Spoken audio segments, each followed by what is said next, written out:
Rabbi Sai. Back to Coca-Cola. This is why there were many people that were matir Coca-Cola, even though they were not privy exactly to the exact operations of Coca-Cola, because everybody knows that one of the world's best kept secrets, literally, is the formula to Coca-Cola. I mean, the rumor is that only the CEO or somebody of Coca-Cola knows what really is in Coke. So when they were asked, this goes back many years ago, they were asked, the question was about glycerin in Coke, are there any animal derivatives? And they answered no. So the lumdus was based on this tshuva from Rav Moshe that you can rely on the company. That's what it was based on. So I called Rabbi Shuman today and I asked him if kashrus organizations today are in fact rely on letters that they get from corporations. His answer was yes and no. And that is that technically speaking, they do in fact they would rely on the letters of corporations.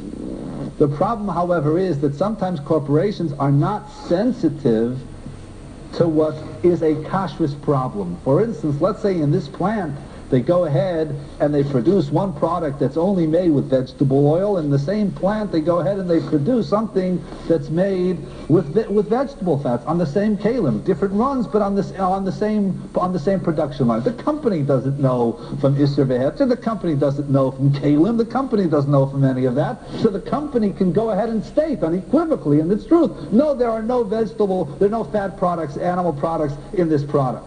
But that doesn't mean that it's necessarily kosher.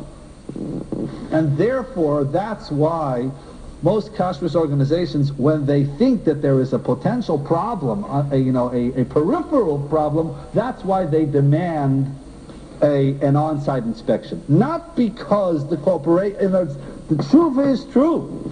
And if in fact all you have is a black and white question where there can be absolutely no peripheral issues, you can in fact trust the company.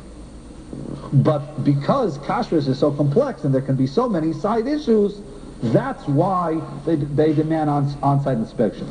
What happened, by the way, with the Coke controversy of several years ago, the way it was resolved is that Coke in fact furnished for them a list of the ingredients of Coke.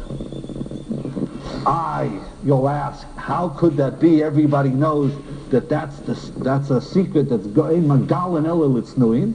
So the compromise that they worked out is that they told them all the products that are in Coca-Cola plus 15 others.